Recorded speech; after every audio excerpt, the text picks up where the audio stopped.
French far-right party president is claiming historic gains for the National Rally and blaming French President Emmanuel Macron for creating uncertainty and instability. Jordan Bardella spoke after polling projections showed a coalition on the left won the most parliamentary seats in surprise legislative elections Sunday. The surprise projections put President Emmanuel Macron's centrist alliance in second and the far right in third.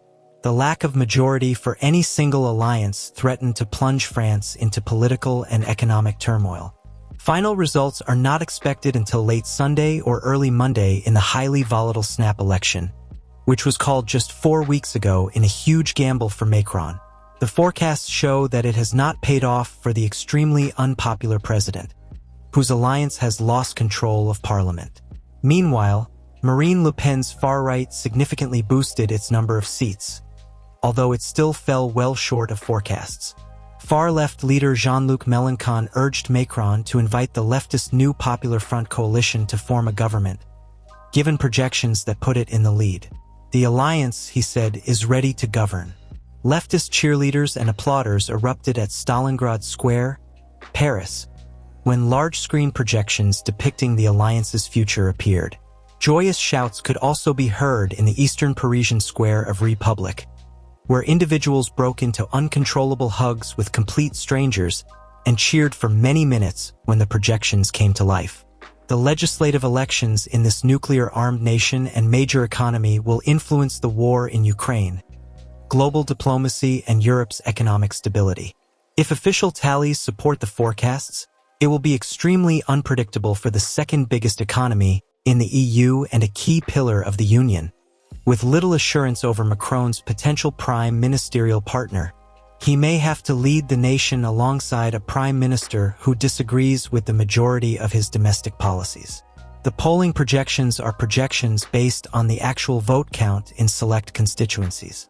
A hung parliament with no single bloc coming close to getting the 289 seats needed for an absolute majority in the National Assembly, the more powerful of France's 2 legislative chambers, would be unknown territory for modern France.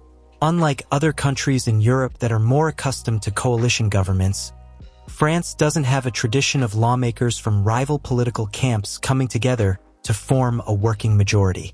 The timing of France's leap into the political unknown could hardly be worse with the Paris Olympics opening in less than 3 weeks.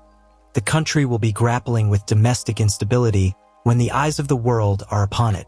Macron stunned France and many in his own government by dissolving parliament after the far-right surged in French voting for the European elections.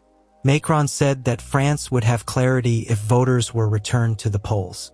The president was taking a chance that, with France's future in their hands, people would swing away from the extremes of the political spectrum and towards mainstream parties more in line with the center, which is where Macron got a large portion of the support that helped him win the presidency in 2017 and again in 2022. He believed that this would strengthen his presidency for the final 3 years of his term. Millions of people in France's increasingly divisive political scene, however, took advantage of his unexpected move to express their ire rather than unite behind him. Already in last weekend's first round of balloting, voters massively backed candidates from the far-right National Rally, in even greater numbers than in voting for the European Parliament. The coalition of parties on the left took second and his centrist alliance was a distant third. Any attempt to form a coalition would undoubtedly be complicated by the intense polarization of French politics, particularly during this intense and brief campaign. The election campaign was marked by anti-Semitism and racism, as well as Russian misinformation efforts. More than 50 candidates claimed to have been physically attacked, which is quite rare for France. 30,000 police were reportedly sent in by the government for Sunday's runoff election, a sign of the high stakes and potential for unrest in the event of a far-right triumph, or perhaps no clear winner for any group. Any cobbled-together majority risks being fragile, vulnerable to no-confidence votes that could cause it to fall.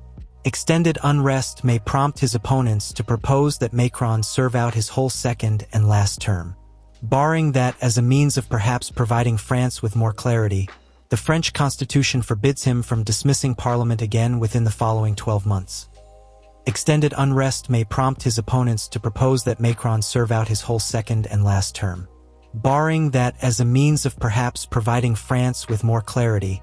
The French constitution forbids him from dismissing parliament again within the following 12 months.